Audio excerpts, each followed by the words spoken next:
ल अर्को टपिक चाहिँ के छ त हाम्रो नोडल भोल्टेज एनालाइसिस। एउटा थियो मेस करेन्ट, यहाँ चाहिँ अब के त नोडल भोल्टेज। मेस करेन्टमा के युज गरियो, केभिएल युज गरियो। सो अब चाहिँ हामी नोडल भोल्टेजमा चाहिँ के गर्छौँ त म्याक्सिमम केसिएल युज गर्छौँ हामी। यसमा के गर्छौँ त भन्दाखेरि कुनै पनि ब्रान्च करेन्ट्सहरूमा ब्रान्च करेन्टमा त हेर्दैनौँ हामी, अब भोल्टेज यसमा चाहिँ के गर्छौँ त हामी हरेक नोडमा है, नोड भोल्टेजमा रेफरेन्स नोड र नन रेफरेन्स नोड हेर्छौँ। V1, V2, V3, Vn वटा इफ त्यति भोल्टेज छन् अथवा त्यति नोड भोल्टेजेस छन् भने हाम्रो त्यहाँबाट n-1 वटा इक्वेसन आउँछ। स्टेप के त select a node as a reference, कुनै एउटा नोडलाई रेफरेन्स नोड एज्युम गर्ने अनि बाँकीलाई V1 टु Vn-1 सम्म असाइन गर्ने, जसले n-1 वटा इक्वेसन दिन्छ हामीलाई। एन्ड हरेक नोडमा हरेक n-1 वटा नोडमा केसिएल अप्लाई गर्ने with referencing with non reference node भन्नाले, अथवा त्यसलाई ग्राउन्ड पनि भन्छौँ है त हामीले। नन रिफरेन्स नोड अथवा सर्किट ग्राउन्ड पनि हामी त्यसलाई भन्ने गर्छौँ। त्यसपछि केसिएल युज गर्दा के त करेन्ट चाहिने हो, sum of algebraic sum of current हो। सो इच करेन्टको भ्यालु चाहिँ के हुन्छ त, त्यो करेन्ट कुन भोल्टेजदेखि कुन भोल्टेजसम्म, कुन नोडदेखि कुन नोडसम्म जाँदैछ, त्यसमा डिरेक्सन अनुसार higher potential minus lower potential by त्यो बिचमा भएको रेजिस्टेन्स है त। ल suppose this is an example, यो इक्जाम्पल हामी हेरौँ है त। अब यसमा हामी लुप करेन्ट होइन कि अब हामी ब्रान्च करेन्ट असाइन गर्छौँ। ब्रान्च करेन्ट असाइन गर्छौँ एन्ड कुनै एउटा नोडलाई हामी रिफरेन्स अथवा ग्राउन्ड असाइन गर्छौँ है त। भनेपछि यहाँनिरबाट हेऱ्यो भने एउटा यहाँबाट करेन्ट डिभाइड भएर जान्छ, अर्को करेन्ट डिभाइड हुने भनेको यहाँ हो नि, अरू कतै पनि करेन्ट डिभाइड हुन्छ त हुँदैन। भनेपछि हाम्रो सपोज यसलाई मैले ग्राउन्ड गरेँ भने, यसलाई V1 अथवा VA मैले असाइन गरेँ भने this becomes reference node ground and this VA becomes के त non-reference ground। अब यहाँनिर करेन्ट त डिभाइड भयो। सपोज यो मेरो I1 करेन्ट यता फ्लो हुँदैछ, I2 करेन्ट मेरो यता फ्लो हुँदैछ। सपोज यता मैले I3 करेन्ट सपोज गरेँ, सपोज यहाँबाट डिभाइड भएर गएको I1 करेन्ट, यो I2 करेन्ट, यो I3 करेन्ट। भनेपछि सबै एक्जिट गरिरहेको छ त्यो नोडबाट, भनेपछि I1 plus I2 plus I3 equals to 0 भन्न मिल्यो। Okay, what is the value of I1 here? के भने मैले higher potential to lower potential हेर्ने। VA is higher and ground is lower potential, right? So VA minus algebraic sum हेरौँ, minus 120 हो, minus 120 then minus 0, right? Minus 0, minus 0 लेखे पनि भयो, नलेखे पनि भयो। त्यो नलेख्न परोस् भनेर नै हामीले के गरेको त ग्राउन्ड असाइन गरेको। अब त्यो दुईटा बिचको अल्जेब्रिक सम अफ रेजिस्टेन्स कति छ त 40 छ। गुड। प्लस I2 करेन्ट भनेको VA देखि डिरेक्टली 20 भोल्ट लेखिएछ, sorry this is ohm, 20 ohm resistance हुँदै झर्ने, द्याट इज के त VA माइनस कति त 0 डिभाइडेड बाई 20 प्लस अर्को I3 भनेको यो पाथबाट आउने हो, यो पाथबाट आउँदाखेरि हायर पोटेन्सियल कति हो VA, then algebraic sum negative 65 and ground कति त 0 डिभाइडेड बाई रेजिस्टेन्स कति त 60 इक्वल्स टु कति त 0। इफ यसलाई एलसिएम लिएर सल्भ गर्नुहुन्छ भने हामी भेट्छौँ 11 VA minus 490 equals to 0। Therefore VA को भ्यालु हाम्रो कति आयो त, यहाँबाट 44.54 भोल्ट हामीले भेट्न सक्छौँ। ओके, यति भइसकेपछि अब हामीले के त करेन्ट त निकाल्नु पर्यो, इच ब्रान्च करेन्ट निकाल्नु पर्यो। सो I1 कति, I2 कति, I3 कति। I1 भनेको के त हाम्रो VA minus 120 by कति थियो 40. What is value of VA? 44.54 minus 120 divided by 40.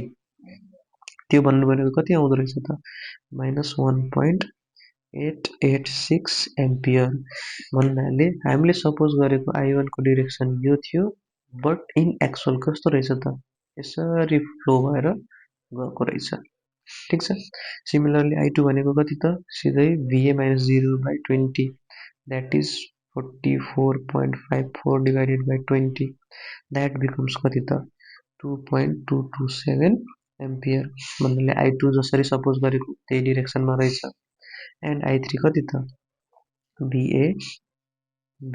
sorry यहाँ V1 लेखिएछ VA minus 65 by कति त 60 that is 44.54 minus 65 by 60 भन्नु भनेको यो negative 0.341 एम्पियर भन्नाले I3 is also हामीले सपोज गरेको भन्दा अपोजिट डिरेक्सनमा रहेछ एक्चुअल I3 को डिरेक्सन बुझिन्छ कुरो अगाडि बढौं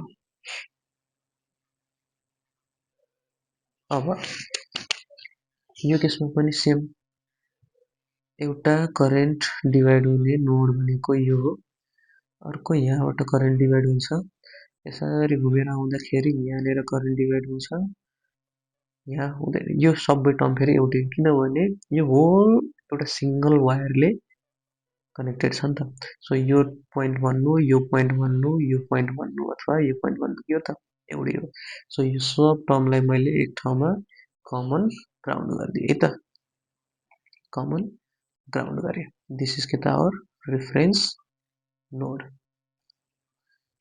अब बाँकी के रह्यो सपोज यसलाई VA VB भने नि भयो अथवा V1 V2 भने नोड भोल्टेज भने कतिवटा नन रेफरेन्स दुईवटा टु नन रेफरेन्स भोल्टेजेस अब असाइन गर्यो असाइन गर्दाखेरि अलि ध्यान दिएर है हुन त जताबाट गरे पनि फरक चाहिँ पर्दैन सपोज दिस इज I1 तल गयो मेरो I2 यता आयो मेरो I3 देन अगेन फेरि तल मैले I4 असाइन गरे एन्ड यता मैले I5 असाइन गरे भनेपछि अब KCL अप्लाई गर्छौ नोड भोल्टेजमा KCL एट कति त सपोज नोड V1 मा भनेपछि V1 मा आउँदा KCL हेरौं के छ इन्टर I1 हुँदैछ एक्जिट के त I3 र I2 हुँदैछ हो भनेपछि हामीले के लेख्न सक्यौ त I1 equals to I2 plus I3 what is the value of I1 अब I1 भनेको के त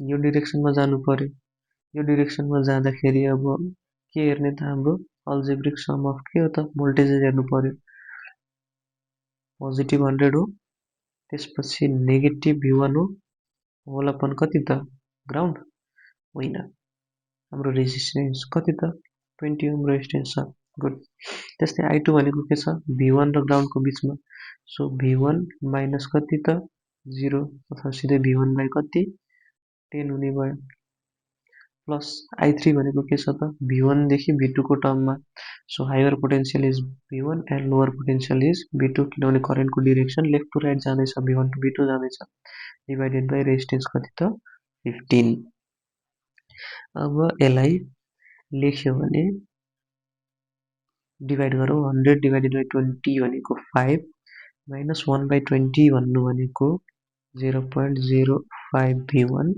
equals to 0.1 V1 plus 0.067 V1 minus कति त भन्दा 0.067 V2 यसले एउटा इक्वेसन दिन्छ हामीलाई के इक्वेसन दिन्छ त भन्दा that is negative 0.217 V1 then 0.067 के आउँछ त V2 आउँछ and 5 goes on right side that becomes negative 5 this becomes के त इक्वेसन 1 सिमिलरली अब हामीले के गर्ने त KCL अप्लाई गर्ने KCL इन कहाँ त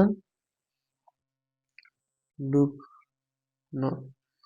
सिमिलरली अब केसिएल इन के त नोड V2 V2 मा अप्लाई गर्यो भने अब इन्टर एक्जिट हेर्नै पर्यो।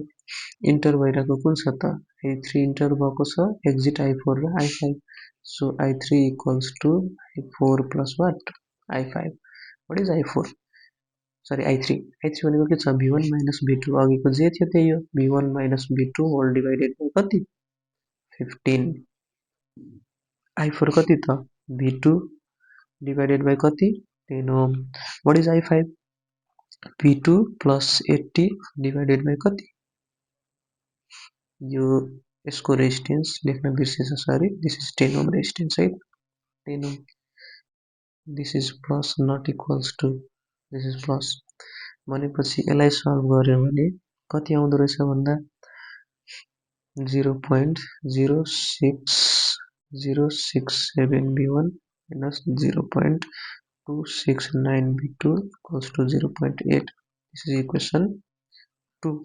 अब यति भइसकेपछि on solving equations 1 and 2 equation 1 र 2 लाई सल्भ गर्यो भने V1 को भ्यालु V2 को भ्यालु भेट्छौं हामी। V1 is 15 volt and V2 is कति त -26.25 volt।